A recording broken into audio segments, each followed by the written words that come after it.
Hello and welcome to Bud's RPG Review, where I give my thoughts on role-playing games, card games and board games. Today's review is A Victim of the Art for Delta Green the role-playing game by Arc Dream Publishing. Okay, first a bit of history. Released in 2019, A Victim of the Art is a 16-page softback scenario that is available as a PDF or print on demand. It was originally contained within 1999's award-winning Delta Green Countdown sourcebook and has been revised and expanded to work with the Delta Green standalone game. There will be spoilers from this point on, so stop watching now if you intend to play this. Additionally, this scenario has many gruesome descriptions contained, so if that kind of thing bothers you, this is your one and only warning to stop watching. Right, to the cover. Here we have a decent piece by Dennis de Twiller that, as far as I can tell, has absolutely nothing to do with the scenario itself other than being something that a teenager would wear, and the fact that it is yellow kind of tricks you into believing that the scenario is somehow related to the King in Yellow, when it isn't. Not that that stops it being decent. Okay, to the inside. The scenario is set in the quiet Long Island town of Glenbridge, where there has been a scene of a gruesome murder. The body of Carl Moretti, a local dentist, was discovered inside a small park, extensively mutilated, with the exact cause of death indeterminable. His spine had been removed and not recovered, and his head was found a small distance away, missing the lower jaw. As far as can be told, he was a friendly man with no enemies, and the police investigation has turned up nothing. 22 days later, a second murder occurred. Vanessa Hatvan, a librarian at Glenbridge High School, was found hanging from the branches of an oak tree there. As per Dr. Moretti, her spine had been removed as well as her head, and this has not been recovered, with the almost identical nature of the killings indicating a serial killer is on the loose. The evidence is odd. There are no samples of typical things such as hair, skin, blood or saliva present, and no bite marks or indentations have been found. The only sample found was a pulpy grey organic substance from underneath the fingernails of the victims, which has defied analysis to the degree that it can only be described as an unidentifiable complex organic polymer. The wounds are similar to those caused by tree-cutting tools, though the instrument was quite dull. Hatvan's body was found 12 metres up in a tree and showing no signs of being dragged up there. Both bodies show blunt force trauma consistent with being dropped from a great height. The killer is being referred to in the press and news as the Glenridge chiropractor, and conspiracy theorists Phenomenon X have taken an interest. Then another murder happened. 15 days after Hatvan's murder, Lauren Harrogate, a cheerleader from Glenridge High School who was popular, was snatched from the second story of her house through a set of French doors. Her mother was the only witness to the attack and has been completely catatonic since. Lauren's body was recovered early the next morning by police helicopters. It was found hanging 20 metres in the air from a large electrical tower on the north edge of town. Her injuries were consistent with the other two victims, and again, the strange polymer was present beneath her fingernails. The FBI have been asked to help. After this, we have a map of Long Island with all of the pertinent places listed, and it also gives us the various travel times from Glenridge to some of the places on Long Island and some other important places. The travel times listed are halved if using an FBI helicopter. It then shifts to Delta Green's involvement.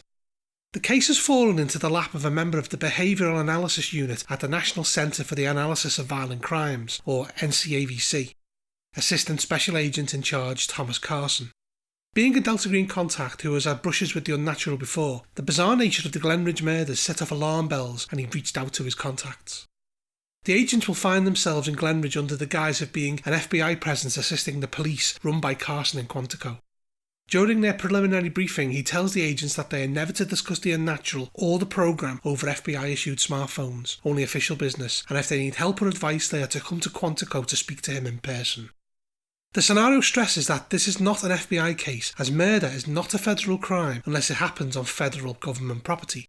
They are simply there to assist the Glenridge police in capturing and prosecuting the killer, with the caveat being that when and if they do find out the truth, they must cover it up with a mundane explanation to have the case closed. After this, we have a timeline from the start of what triggered the unnatural event on September the 1st to October the 24th when the agents arrive in Glenridge. This is followed by a very basic map of Glenridge showing where all the important places are. It then goes on to discuss the kind of help that the agents can hope to receive from the programme. Should they ask about a specialist in South American history, more specifically Peru, he can put them in touch with a specialist, and the scenario gives some guidelines on what they can expect. Essentially, the more specific they are about what they need to know, the better chance they have of getting something meaningful back. It then goes on to talk about the person behind the murders, Thomas Dengler. There's no serial killer at large here, just a local teenager who came into possession of an ancient Peruvian religious artefact previously owned by his grandfather. It is an amulet that links the soul of the wearer to a silent one, or Ayapa, known elsewhere as a winged servitor. This can be summoned and controlled by the possessor of the amulet as long as a victim of the art, i.e. a human sacrifice, is provided. If one is not provided, the servitor will take one. Thomas knows nothing about how the amulet works and simply wears it as a good luck charm. The IAPA still submits to his will, only it is subconscious that it acts upon, killing any source of discomfort or pain that he suffers. As a teenager, he has plenty of enemies, both real and imagined, and all of the victims are linked to him. The doctor had performed root canal surgery on him, the librarian had told him off for being too noisy, and the cheerleader had turned him down for a date. In every other way, Thomas is a normal teenager. Okay, so then it moves on to getting started. The agents are met in Glenridge late on October the 24th by Hannah Gregson, a detective from the Glenridge Police Department. She fills them in to the best of her knowledge on what has happened so far, but as part of a four-man detective team, including a supervisor, she's become overwhelmed by this case. After this, it talks about the evidence collected so far. Should the agents check the backgrounds of the victims, little is revealed, with all of them living fairly mundane lives, and their family are as in the dark to the motive as everyone else, with the obvious exception being the cheerleader's mother, who is in a psychiatric facility in an unresponsive state. If phone records are checked, it will reveal that both the dentist and the cheerleader's house received calls from the Dengler household on the day of the murders, with the contents of the phone calls being unavailable unless some serious strings are pulled from the NSA. The grey substance was looked at by the county medical examiner, who came to the conclusion that it was an unidentifiable complex polymer, blaming contamination of evidence for this. It's not alive and is layers of organic material that are interwoven, with traces of chlorine, ammonia and fluorine being detected. In a box out here, we have details on how the amateur conspiracy theorists from Phenomenon X can be involved. They can quickly become a nuisance, and blurry videos of the agents looking suspicious appear within an hour of it happening on their website. They'll pop up at the most inopportune moments. It then goes into the details of each murder. Dr. Carl Moretti was found dead on September the 15th with all of the injuries discussed earlier. His body was little more than a sack of broken bones and tissue, with it being reminiscent of a large animal attack, though no predators are known to exist on Long Island and no animal escapes being reported. The second victim, Vanessa Hatvan, was found on October the 7th, suspended from a tree. School records will reveal that she signed a detention notice for Thomas for talking during study hall. The third victim, Lauren Harrogate, as mentioned earlier, was abducted from a second-storey bedroom with no evidence of ladders, ropes or any other access method being found. Her mother, Sandra Harrogate, was alerted when a burglar alarm was triggered and has become unresponsive except for bouts of screaming when she is touched. She saw the IAPA and this caused her sanity to fail. Should the agents contact the medical examiner, Dr. Stephen Santorini, he will tell them that they are the oddest murders he has ever seen in his 15 years in the job. He dealt with all 3 autopsies and could easily become a rapid ally to the agents if they are candid with him, though understandably his family and job are his first concerns. The agents can view the bodies if they request it, but they are a mess and they will take a sand hit. It talks about the similarities and evidence unique to the Glenridge killer. It details things like each victim was killed by a weapon similar to a tree limb cutter, none of the wounds matched any animal bite or weapon patterns, the spine of all victims was removed violently, and they all had samples of the grey polymer underneath their fingernails. Santorini is happy to cooperate with the agents, and he is interested in who or what is doing this. It then moves into one of the changes from the original scenario, the Corral Nomad option. This section brings the scenario in line with the current state of affairs in Delta Green. March Technologies have become aware of the presence of an extraterrestrial creature in Glenridge by some of the methods mentioned, such as the grey polymer, Phenomenon X, or even a mole. Agent Carson will contact the agents 24 hours after March Technologies are involved and arranges a meeting at a truck stop north of Philadelphia. Looking nervous, he will inform them that the program is sending a team to collect whatever is responsible for the murders, as someone at the top wants it for study. A human test will show that Carson is not happy with the idea. If the agents are on board with this idea, he will warn them to be careful. If they are neutral or think that it's a bad idea, he advises them to keep as much out of the research team's hands as possible, as he suspects they are only in it to turn a profit. About 24 hours further on, the Corral Nomad team will arrive to coordinate with the agents. There are 11 members to the team, 10 male, 1 female, and the team is led by First Lieutenant Gilberto Smith, and he answers to a physicist, Rebecca Cower Thornhill, from the programme's Office of Research. Thornhill asks to speak privately with the agents. She will explain that she is with the programme and that her team are there to retrieve the specimen. She needs the agent's help to do this as her team are not cleared to do the programme's work. The agents are instructed to neutralise the specimen and collect its remains in a heavy opaque body bag for transportation. If they shun the idea, she informs them that she has instructions that the agents were to fully cooperate with the team. If they are still reticent, they get a call from Carson telling them to give their full cooperation. Thornhill will be consistently in the background of the agent and always under guard by members of her team. A confrontation with the wing servitor could draw her team into a firefight that they are not equipped to deal with and could result in dead agents. We then move on to the Denglers. They live in North Glenridge with Thomas attending Glenridge High School. Recently, Eloise, Thomas's mother, received a box of her father's belongings. Among them was a sculpted clay amulet which she gave to Thomas for his 16th birthday.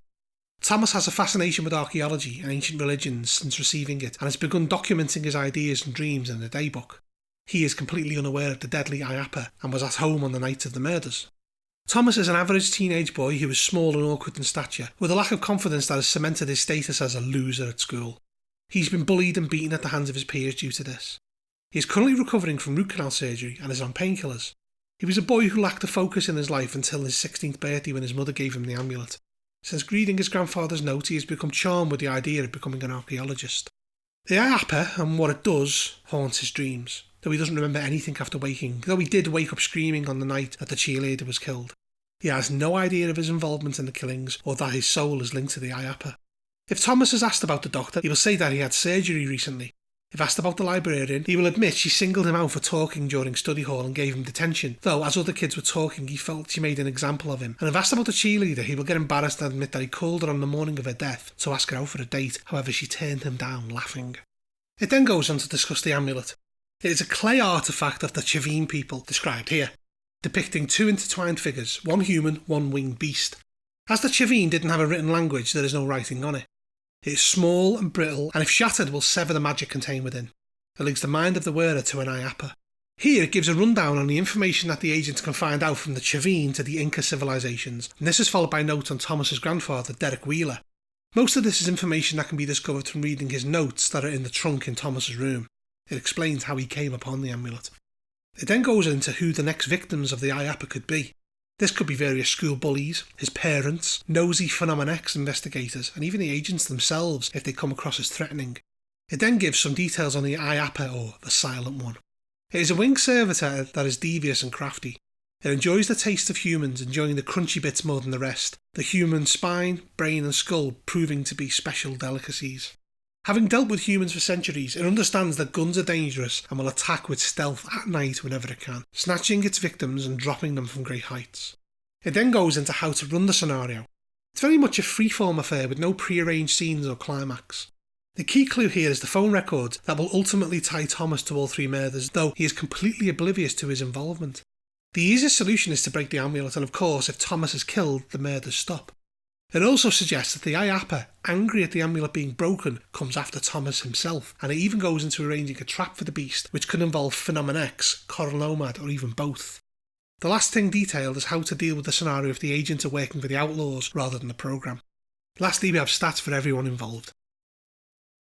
A Victim of the Art is a decent enough scenario that I feel is maybe a bit too easy. Once the agents discover the link between Thomas and the three victims, it's just a matter of time before he is looked into, and agents with even a modicum of investigative skill will work out what is going on. It does present an interesting moral conundrum for the agents. How can Thomas possibly be held responsible for something that he is not even aware he is doing? I do feel this would be a good scenario for people who are new to Delta Green due to its straightforwardness. However, as this is an update to a pre-existing one, I just don't feel that enough is done to ground it in the world of Delta Green, the role-playing game, instead of Call of Cthulhu, nor to make it more challenging for experienced players. The Corral Nomad involvement is fairly decent and not as heavy-handed as one would expect, but I just feel more could have been added to take this from being a fairly average scenario to a really good one. The book has a few new pieces of art by Dennis de Twiller that are really nice paintings in his inimitable Delta Green style, even if they feel a little on the small side, at least to my eyes. Additionally, the maps feel a bit subpar when compared to the rest of the book. There's nothing inherently wrong with A Victim of the Art, however, when you're contending with scenarios like Music from a Darkened Room, Observer Effect and The Last Equation that have deep meanings and clever outcomes, this really needed to have a bit more about it, given that, for example, The Last Equation is longer, better and the same price. I give A Victim of the Art a 6 out of 10. If you enjoyed this review, please make sure to hit the thumbs up, subscribe to my channel and check out my other videos. Also, if you're interested in buying this product, I'll put some links below. Lastly, if you like what I produce here, then maybe think about supporting me on Patreon. Bud out.